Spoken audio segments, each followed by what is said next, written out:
Assalamualaikum warahmatullahi wabarakatuh. Selamat berjumpa kembali di channel YouTube kita di kanal Sukses. Sukses bagi Anda para pengejar sukses. Sukses tak akan muncul jika Anda tak sengaja memulai. Tidak masalah memang pekerjaan itu tidak sesuai dengan keinginan, namun dengan sebuah tekad yang kuat, insya Allah kesuksesan itu akan muncul di depan mata. Jangan sampai biarkan impianmu itu hanya sebuah angan belaka. Kamu yang harus segera berusaha mewujudkannya. Kamu akan mendapatkan impianmu. Mulailah giat mencari tahu apa yang harus kamu siapkan. Kamu siapkan adalah bergabung bersama kita di channel YouTube Kanal Sukses. Untuk kali ini kita masih melanjutkan pembahasan soal-soal tes tertulis ataupun tes CAT nantinya calon penyelenggara pemilu, khususnya untuk Anda yang berniat menjadi anggota panitia pemilihan kecamatan pada pemilu 2024, anggota panitia pemungutan suara juga termasuk di dalamnya.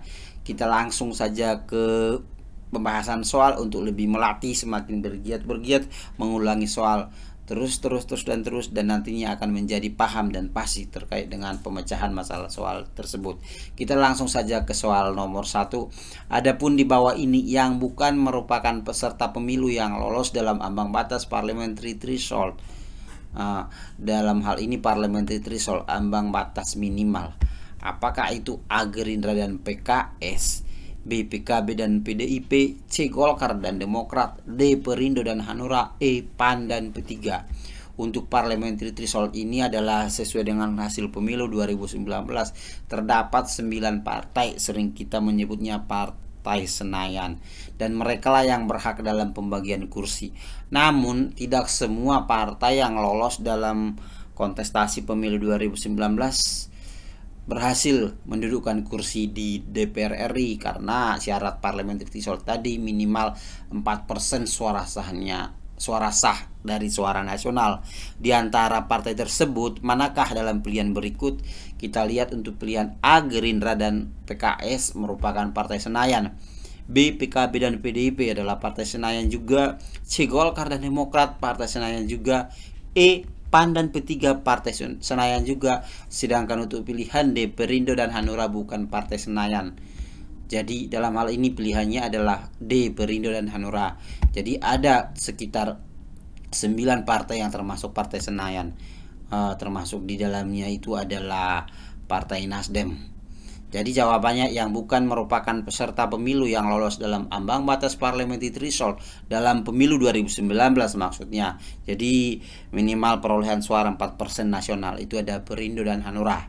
Namun begitu pun demikian, untuk Perindo dan Hanura ini masih mempunyai kesempatan dalam pembagian kursi di DPRD provinsi dan DPRD kabupaten kota.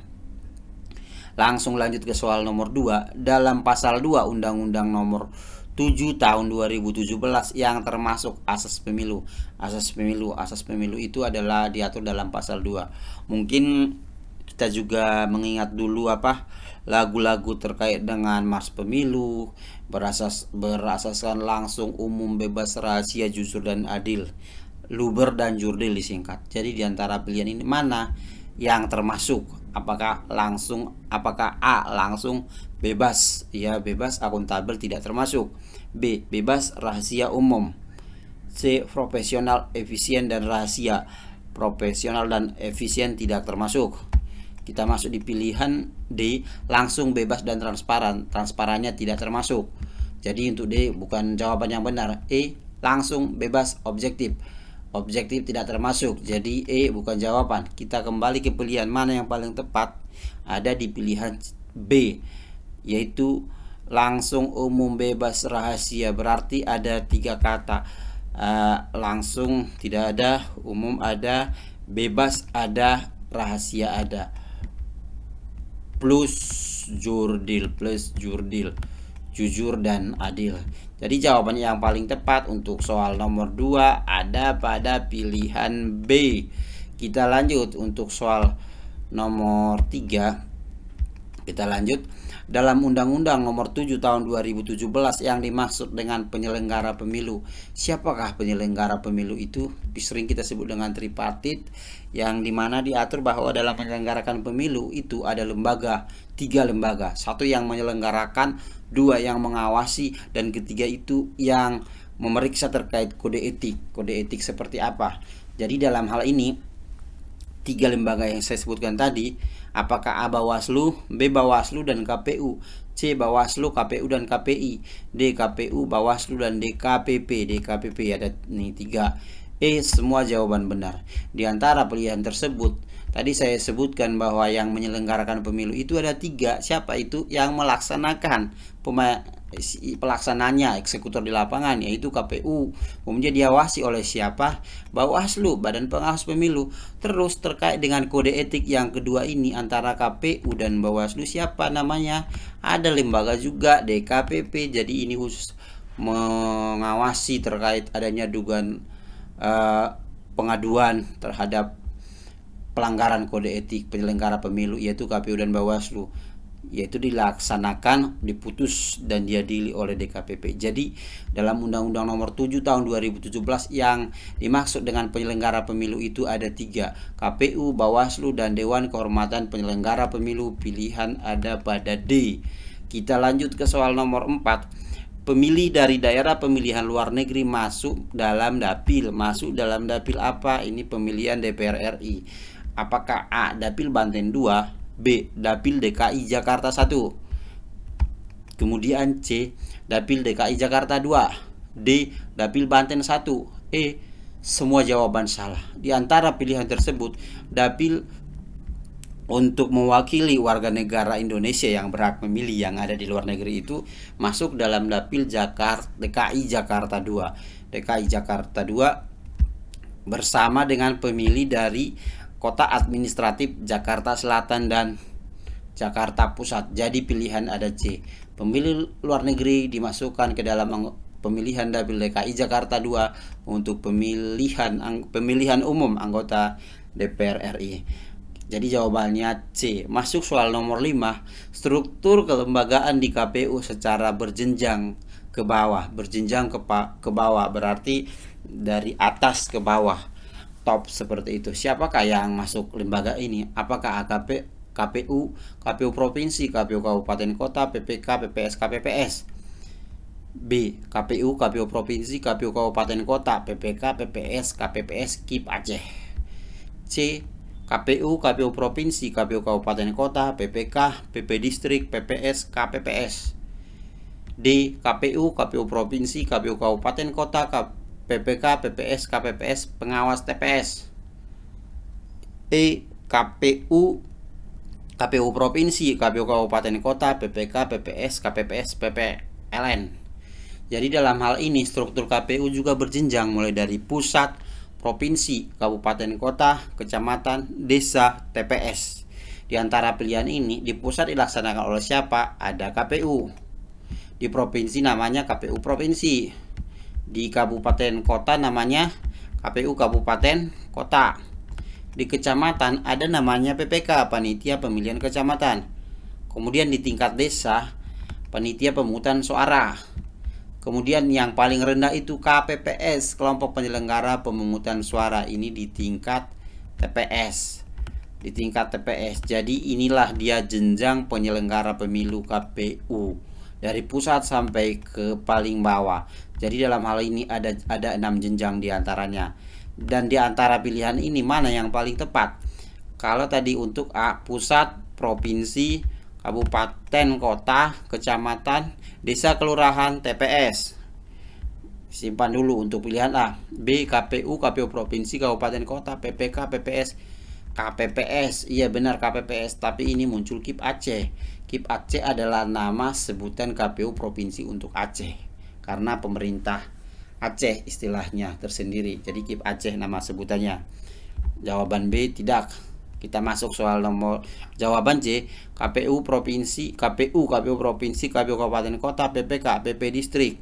PP Distrik ini adalah PPK untuk istilah Papua. PPS, KPPS. Mungkin Ini berlaku di Papua tapi sama namanya dengan PPK. C tidak termasuk. Kita masuk ke pilihan D, KPU, KPU provinsi, KPU kabupaten kota, PPK, PPS, KPPS, pengawas TPS. Pengawas sudah lembaga tersendiri. D tidak termasuk. Kemudian E, KPU, KPU provinsi, KPU kabupaten kota, PPK, PPS, KPPS, PPLN. PPLN ini panitia pemilihan luar negeri. Panitia pemilihan luar negeri ini itu disebut sama dengan istilahnya PPK. Jadi bukan. Jadi di antara jawaban ini yang hampir sama adalah antara pilihan ada pada pilihan C dan A. Namun di pilihan C disebut udah ada PPK, ada PP distrik. Jadi yang paling tepat jawaban soal nomor 5 itu ada pada pilihan A. Kita masuk di soal nomor 6. Dalam pemilu diharuskan memberikan suaranya tanpa ada paksaan dari pihak manapun. Artinya seseorang itu diberikan kebebasan untuk memilih. Pernyataan tersebut merupakan makna dari asas pemilu. Asas pemilu tadi saya sebutkan di pasal 2 Undang-Undang 7 2017, yaitu luber dan jurdil, langsung, umum, bebas, rahasia. Dari pernyataan berikut, seseorang itu memberikan suara tanpa ada paksaan, tidak dipaksa, berarti dia diberikan suatu kebebasan. Di antara pilihan ini A, B, C, D, dan E memang semua itu asas pemilu. Namun yang paling tepat, seseorang itu tanpa dipaksa, berarti dia bebas memberikan hak pilihnya. Maka jawaban nomor 6 itu ada pada pilihan E. Kita lanjut next soal nomor 7. Adapun penyelenggara pemilu yang bekerja di TPS, tempat pemungutan suara, pada tahapan pemungutan dan penghitungan suara adalah penyelenggara pemilu. A. Saksi dan pengawas TPS. Kemudian di pilihan B, KPPS dan saksi. Di pilihan C, KPPS dan PPS. Di pilihan D, PPK dan KPPS. Pilihan E, KPPS dan pengawas TPS. Tadi kita sebutkan secara berjenjang penyelenggara pemilu itu. Kalau di kecamatan namanya PPK untuk KPU atau pengawas kecamatan untuk Bawaslu, PPS di tingkat desa kelurahan untuk KPU dan pengawas desa untuk Bawaslu, KPPS di tingkat TPS untuk KPU dan pengawas TPS untuk Bawaslu. Ini dipertanyakan penyelenggara di TPS siapa? Penyelenggara di TPS. Jadi yang paling tepat itu adalah KPPS, kelompok penyelenggara pemungutan suara. Ini versinya KPU. Dan pengawas TPS ini versinya Bawaslu. Inilah penyelenggara pemilu di tingkat TPS. Sedangkan saksi ini adalah peserta. Saksi untuk peserta apakah itu dari partai politik ataupun perseorangan ataupun pasangan calon presiden. Jadi jawaban yang tepat adalah E.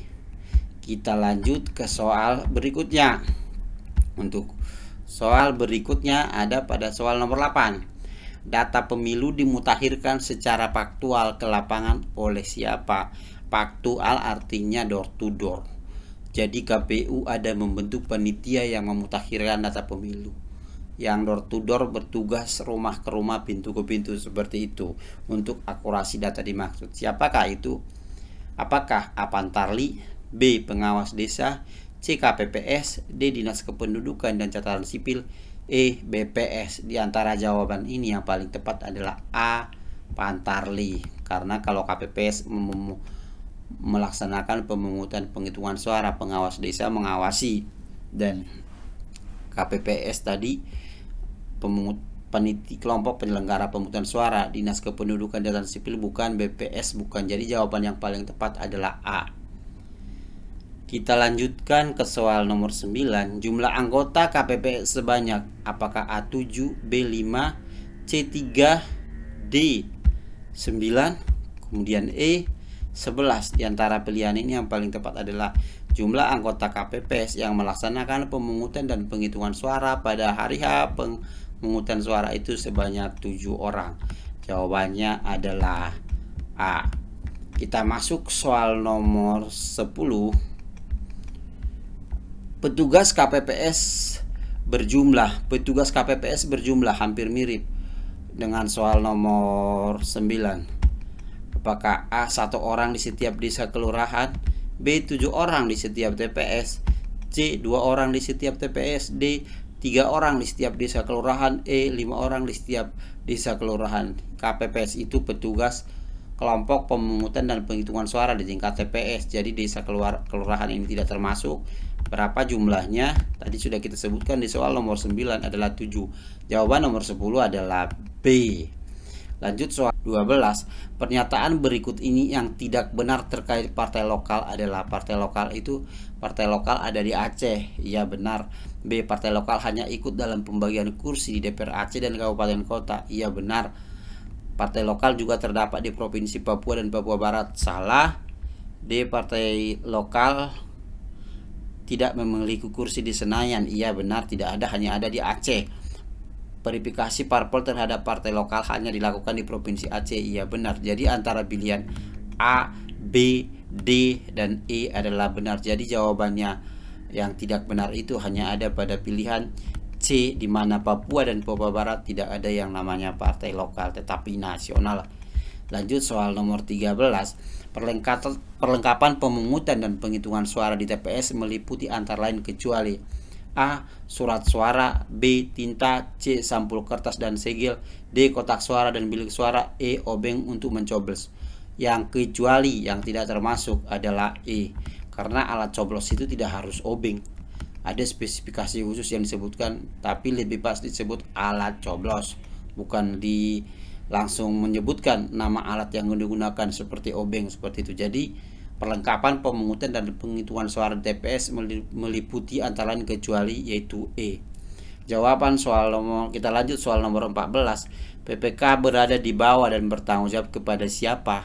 A. KPU Kabupaten Kota, B. Sekretaris Jenderal KPU RI, C. Sekretaris KPU Kabupaten Kota, D. Kepala Sekretariat Provinsi, E. Bupati. PPK itu adalah panitia pemilihan kecamatan, yaitu bagian dari KPU di tingkat kecamatan, maka dia bertanggung jawab kepada A. KPU Kabupaten Kota. Lanjut ke soal nomor 15. Apabila terjadi hal-hal yang mengakibatkan PPK tidak dapat menjalankan tugasnya, maka sementara dilaksanakan oleh: apakah A. KPU, B. Bawaslu Provinsi, C. KPU Kabupaten Kota, D. Sekretaris KPU Kabupaten Kota, E. Kejaksaan. Maka ketika PPK panitia pemilihan kecamatan sebagai bagian dari KPU di tingkat kecamatan tidak dapat bekerja, maka diambil alih oleh atasannya, lembaga satu tingkat di atasnya, yaitu KPU di kabupaten kota. Jadi jawabannya adalah C. Masuk soal nomor 16. Pelaksanaan pemungutan suara di TPS dilaksanakan oleh: A. KPPS, B. Panwaslu Kelurahan Desa, C. PPK Kecamatan, D. Bawaslu Kabupaten Kota, E. Sukarelawan. Jadi yang paling tepat itu adalah A, yaitu kelompok penyelenggara pemungutan dan penghitungan suara yang bekerja pada hari H pada waktu pemungutan dan penghitungan suara di TPS berjumlah 7 orang setiap TPS. Jawabannya adalah A. KPPS. Lanjut soal nomor 17. Undang-undang yang mengatur tentang pemilihan umum diatur dalam Undang-undang Pemilihan Umum diatur dalam di antara pilihan berikut ini: apakah A. Undang-Undang 3 2008, 4 2008, 5 2013, 7 2013, 14 2019. Jawaban yang paling tepat, Undang-Undang tentang Pemilihan Umum diatur dalam Undang-Undang Nomor 7 Tahun 2017. Di dalamnya sudah mengatur tentang apakah itu bagaimana perekrutan penyelenggaranya, bagaimana pelaksanaan pemilunya, dan tugas-tugas dari penyelenggara itu sendiri, yaitu KPU, Bawaslu, dan DKPP. Jawaban yang paling tepat adalah D. Undang-Undang 7 2017. Kita lanjut ke soal nomor 18. Berikut ini adalah pihak yang harus tunduk pada kode etik penyelenggara pemilu. Tadi di soal sebelumnya sudah disebutkan bahwa penyelenggara pemilu itu ada 3: KPU, Bawaslu, dan DKPP atau Dewan Kehormatan Penyelenggara Pemilu. Khusus Dewan Kehormatan Penyelenggara Pemilu atau DKPP adalah memeriksa dan memutus kode etik dugaan pelanggaran etik yang dilakukan oleh penyelenggara. Nah, jadi yang harus tunduk kepada mereka itu adalah KPU dan Bawaslu. Di soal nomor 18 tadi disebutkan, pihak yang harus tunduk kepada kode etik penyelenggara pemilu adalah penyelenggara pemilu itu sendiri, yaitu KPU dan Bawaslu. Di antara pilihan ini, yang bagian dari penyelenggara pemilu adalah D, pengawas pemilu. Jadi jawaban yang paling tepat adalah D, yaitu pengawas pemilu. Lanjut soal nomor 19.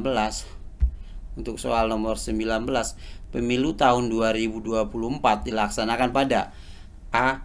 17 Januari 2024, B. 17 Februari 2024, E.